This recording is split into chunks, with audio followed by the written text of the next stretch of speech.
ఆ first match ఏదో ఓడిపోయి దేవునికి ఇచ్చినా అయిపోయేది కదా రోహిత్ అన్న. గెలవక ఫస్ట్ మ్యాచ్ గెలిచినందుకు వరుసగా 4 మ్యాచ్లు ఓడిపోయినాం. ఇప్పుడు 4 మ్యాచ్లు వరుసగా ఎట్లా ఓడిపోయినామో నెక్స్ట్ 4 మ్యాచ్లు అట్లనే గెలవాలి. అట్లయితేనే ప్లే ఆఫ్స్కి పోతాం. అయ్యరన్న, ఇన్ని రోజులు కెప్టెన్సీ బ్యాటింగ్ తోనే గెలిపించినావు. ఈ మ్యాచ్ లో ఏకంగా ఫీల్డింగ్ తో కూడా గెలిపించినావు కదా. ఏం పట్టినావన్న Hardik Pandya catch. One of the best catches in the IPL history. Pandya గురించి మనకు తెలిసిందే కదా తమ్ముడు, వట్టిగానే 6లు 4లు కొడతాడు. ఇక అలాంటి ఇంపార్టెంట్ క్యాచ్ వదిలిపెడితే ఎట్లా? లెఫ్ట్ సైడ్ రన్నింగ్ చేసుకుంటా వచ్చి ఒక కన్నేమో బాల్ మీద, ఇంకో కన్నేమో బాట్లెట్ మీద, బౌండరీ బయట ఉన్న బాల్ ని క్యాచ్ పట్టుకొని ఫీల్డ్ లోపడున్న బాట్లెట్ కి కరెక్ట్ చేతికి ఇచ్చి నన్ను అవుట్ చేసినావు. అంతగానం కష్టపడి క్యాచ్ పట్టుడు అవసరమా అయ్యారు? అవసరమే పాండ్యా బ్రో, అవసరమే. అదే క్యాచ్ కనుక నేను పట్టుండకపోతే ఖచ్చితంగా 20-30 రన్స్ ఎక్కువ వచ్చేవి. మీ మూమెంటం బ్రేక్ చేసి మీ టోటల్ 200 లోపే ఉండేటట్టు చూసిన. ఏం బ్యాటింగ్ చేసినావు అయ్యారన్న. వరుసగా 3వ మ్యాచ్ లో చేజింగ్ చేసుకుంటూ హాఫ్ సెంచరీ కొట్టి మన టీం ని వట్టిగానే గెలిపించినావు. దానిలో ఏముంది ఆర్య తమ్ముడు, మన సిమ్రన్ తమ్ముడు కూడా మస్తు ఆడిండు. 39 బాళ్లలో 80 నాట్అవుట్, 11 4లు 2 6లు, 200+ స్ట్రైక్ రేటు. ఫస్ట్ నుండి లాస్ట్ దాకుండి సిమ్రన్ తమ్ముడే మనల్ని మ్యాచ్ గెలిపించిండు. మరి ఎట్లుంటది మనతోని? 37, 43, 51, 80. ఈ సీజన్ లో ఇంతవరకు ఒక్క మ్యాచ్ లో కూడా 30 రన్ల కంటే తక్కువ కొట్టలేదు. అట్లుంటది మనతోని.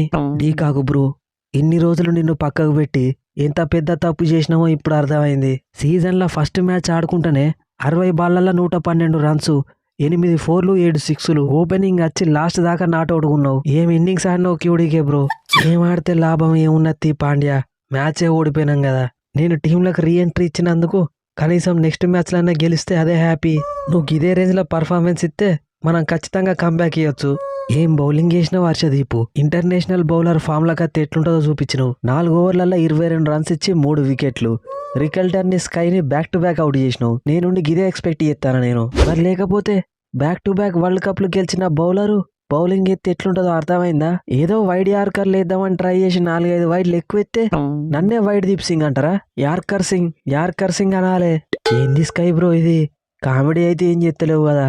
కనీసం నువ్వు తినే చ్యూయింగంలో జ్యూస్ అయిపోయేంత వరకు కూడా బ్యాటింగ్ చేస్తలేవు కదా. వరల్డ్ కప్ గెలిపించిన కెప్టెన్వి ఇట్లనే నా చెప్పి ఆడితే, నేను వరల్డ్ కప్ లో కూడా ఇట్లనే ఆడినా కదా పాండ్యా బ్రో. అక్కడ నేను గెలిపించింది నా కెప్టెన్సీతోని. నమందీరు 12 రన్లకు 2 వికెట్లు పడ్డప్పుడు మన టోటల్ 190 దాటుతుందని నేను అస్సలు ఎక్స్పెక్ట్ చేయలే. కానీ నువ్వు క్యూడీకేతోని కలిసి ఎక్సలెంట్ బ్యాటింగ్ చేసి హాఫ్ సెంచరీ కూడా కొట్టినావు. 68 బాళ్లలో 122 రన్ల పార్ట్నర్షిప్ చేసిల్లు మీ ఇద్దరు కలిసి. నైస్ బ్యాటింగ్ తమ్ముడు. దాందేముంది పాండ్యా అన్న, ఎప్పుడో లాస్ట్ 2 ఓవర్లు ఉన్నప్పుడు బ్యాటింగ్ వచ్చే నన్ను 2 డౌన్ బ్యాటింగ్ పంపించినావు. ఈ మాత్రం ఆడకపోతే ఎట్లా? ఓకే బాయ్స్, మనం కేకేఆర్ తోని మ్యాచ్ గెలిచినాక డీసీతోనే ఓడిపోయినాం. ఆ తర్వాత నెక్స్ట్ 3 మ్యాచ్లు Rajasthan Royals, RCB, Punjab Kings. ఈ 3 కూడా ఈ సీజన్ లో టాప్ టీమ్స్. అందుకే మనం వరుసగా ఓడిపోవాల్సి వచ్చింది. ఇక మన నెక్స్ట్ 4 మ్యాచ్లలో 2 మ్యాచ్లు సిఎస్కే తోనే ఉన్నాయి, ఒకటి జీటీ తోని, ఇంకొకటి ఎస్ఆర్ఎస్ తోని. ఆ 4 మ్యాచ్లు గెలిస్తే మనం కంబ్యాక్ ఇవ్వచ్చు. ఎంఐ కంబ్యాక్ ఇస్తే ఎట్లుంటుందో చూపియాల్సిన టైం వచ్చింది. గుజరాత్ టైటాన్స్ వస్తున్నాం. సిమ్రన్ తమ్ముడు, మన నెక్స్ట్ మ్యాచ్ ఎవరితో ఉన్నది? మన next match Pant team LSG తోని. నెక్స్ట్ మ్యాచ్ వాళ్ళతోనే. లీగ్ లో మనం ఆడబోయే లాస్ట్ మ్యాచ్ కూడా వాళ్ళతోనే. అంటే టోటల్ గా 4 పాయింట్లు ఇవ్వబోతున్నారు అన్నట్టు మనకి. ఇప్పటి వరకు అన్ని మ్యాచ్లు చేజింగ్ చేసుకుంటూనే గెలిచినాం సిమ్రాన్ తమ్ముడు.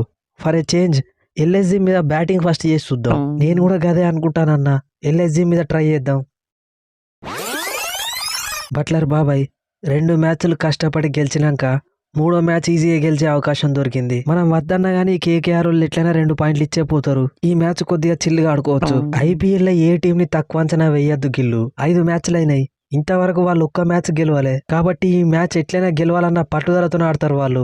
ఎస్, బట్లర్ బాబాయ్ చెప్పింది కరెక్ట్. ఈ మ్యాచ్ లో ఈ కేకేఆర్ ఆడబోయే ఆట యావరేజ్ ఉండదు, బిలో యావరేజ్ ఉంటదా, ఎబో యావరేజ్ కూడా ఉండదు తమ్ముడు. అంతకు మించి ఉంటది. చూస్తావు కదా. ఏంటిదిరా అని అన్న చూసేది? అన్ని టీంలకు 2 పాయింట్లు ఇచ్చి మా దగ్గర మాత్రం తీసుకుంటా అంటే మేము ఒప్పుకుంటావా? అయినా మీరు ఈ మ్యాచ్ గెలిచి చేసేదే ఉన్నది చెప్పు. మేమంటే ప్లే ఆఫ్స్ కి పోవాలి, ట్రోఫీ గెలవాలి, పెద్ద పెద్ద టార్గెట్స్ ఉన్నాయి. మీకేమున్నది? మాకు కూడా గవే ఉన్నాయి తమ్ముడు. మేము కూడా ప్లే ఆఫ్స్ కి పోవాలి, ట్రోఫీ గెలవాలి. 5 మ్యాచ్లు ఆడి 1 పాయింట్ పెట్టుకొని ఇంకా ప్లే ఆఫ్స్ కి పోతామని ఆశిస్తానవా అన్న? ఆశించుడు కాదు గెలుతాముడు, ఖచ్చితంగా పోతాం. మా కంబ్యాక్ మీతోనే స్టార్ట్ అవుతుంది. రానే bro, for your kind information, ఇప్పటి వరకు మనం ఐపీఎల్ 6 మ్యాచ్లు ఆడినాం. అలా 4 మ్యాచ్లు మేము గెలిస్తే 1 మాత్రమే మీరు గెలిచిర్రు, ఇంకోటి నో రిజల్ట్. ఒక్కటైతే గెలిచినాం కదా రషిద్ తమ్ముడు. ఇవాళ గెలిచి ఇంకోటి చేస్తాం. ఆ 1 మ్యాచ్ కూడా ఎట్లా గెలిచిల్లంటే లాస్ట్ ఓవర్లో 5 సిక్స్లు కొడితేనే గెలుతారనుకున్న టైంలా గా రింకు సింగ్ కొట్టిండు. లేకుంటే మీరు ఆ మ్యాచ్ కూడా గెలవకపోతుండే. కరెక్ట్ గుర్తు చేసినావు రషీదు. రింకు తమ్ముడు ఎన్ని రోజులైనా 5 సిక్స్లతోనే ఉంటావు చెప్పు. నిన్ను వైస్ కెప్టెన్ కూడా చేసిల్లు కాదు తమ్ముడు. ఆడితేనో స్కోర్కు నీకు సంబంధం లేకుండా నీ ఇన్నింగ్స్ నువ్వు ఆడుకుంటాను, వన్డే ఇన్నింగ్స్. లేకుంటేనో సింగిల్ డిజిట్ కే అవుట్ అవుతాను. ఇట్లయితే మనం కంబ్యాక్ ఎట్లా ఇస్తాం తమ్ముడు? అంటే ఇప్పుడు మనం కంబ్యాక్ ఇయ్యాలా రహానే అన్న? అంత అవసరం ఏముందా? టేబుల్ లాస్ట్లో ఉన్నాం తమ్ముడు. 3 ట్రోఫీలు ఉన్న టీము టేబుల్ లాస్ట్లో ఉంటే ఎట్లుంటుంది చెప్పు. మనం మ్యాచ్ గెలవాలంటే ఫస్ట్ క్యామరూన్ గ్రీన్ ని డ్రాప్ చేయాలన్నా. ఆయన ప్లేస్ లా టిమ్ సిఫెట్ నో రాచిన్ రవీంద్రనో పట్టుకురావాలి. అట్లయితేనే మనం గెలుతాం, లేకుంటే గెలవలేం. కరెక్టే రింకు తమ్ముడు నువ్వు చెప్పింది. ఫస్ట్ క్యామరూన్ గ్రీన్ ని బెంచ్ మీద కూర్చోబెట్టాలి. ఎందుకు కెప్టెన్ భయ్యా? బౌలింగ్ కూడా వేస్తున్నా కదా. బౌలింగ్ చేసి ఓవర్కి 15 రన్లు ఇచ్చుడు కంటే నువ్వు బౌలింగ్ చేయనప్పుడే మంచిగా ఉండే. బ్యాటింగ్ లోనేమో డక్అవుట్ అవుతాను, లేకపోతేనో వన్డే ఇన్నింగ్స్ ఆడతాను. అదేదో మా డాన్సింగ్ త్రిపాఠిని ఆడించిన మంచిగా ఉండు. ఎస్, నాకెప్పుడెప్పుడు అవకాశం ఇస్తారా అని వెయిట్ చేస్తున్నా. ఒక్కసారి నాకు ఛాన్స్ ఇయ్యర్రి, మన కంబ్యాక్ ఇప్పిస్తా. బట్లర్ బాబాయ్, నువ్వు back to back half centuries కొట్టినావు, నేను back to back half centuries కొట్టినా. 2 మ్యాచ్లు వరుసగా గెలుచున్నావు. ఈ మ్యాచ్ కూడా గెలిస్తే వరుసగా 3 మ్యాచ్లు గెలిచినట్టుంటది, వరుసగా 3 మ్యాచ్లలో హాఫ్ సెంచరీలు కొట్టినట్టుంటది. ఏమంటావు? అనేదేమున్నది గిల్లు, ఈ మ్యాచ్ లో కూడా హాఫ్ సెంచరీ చంపి హ్యాట్రిక్ కొట్టాల్సిందే. నువ్వు ఫామ్ లోకి వచ్చినాక మనల్ని ఎవరు ఆపుతారు బట్లర్ బాబాయ్? చెలరేగిపోడే. ఈ మ్యాచ్ లో జరగదు గిల్ తమ్ముడు. నెక్స్ట్ మ్యాచ్ నుండి చెలరేగిపోతుంది తిల్లి. అట్లా కుదరదు రాహారే అన్న. అసలే మీ తర్వాత మేము ముంబై ఇండియన్స్ తో ఆడాలి, ఆర్సీబీతో ఆడాలి. వాళ్ళతో ఏమయ్యేది తెలియదు. అందుకే మీరు ఇచ్చే 2 పాయింట్లు మాకు చాలా ఇంపార్టెంట్. అందరికి ఇచ్చినట్టే మాకు కూడా ఇవ్వాలి. మంచిగా అడుగు తీస్తుండే తమ్ముడు, కానీ మీరు డిమాండ్ చేసిల్లు కాబట్టి ఖచ్చితంగా ఇయ్యం. ఇవాటి నుండి కేకేఆర్ కంబ్యాక్ స్టార్ట్ అవుతుంది. ఈ మ్యాచ్ కూడా మిమ్మల్ని ఓడించి టేబుల్లో 10th పొజిషన్కే మిమ్మల్ని ఫిక్స్ చేస్తా. Let's meet in the ground.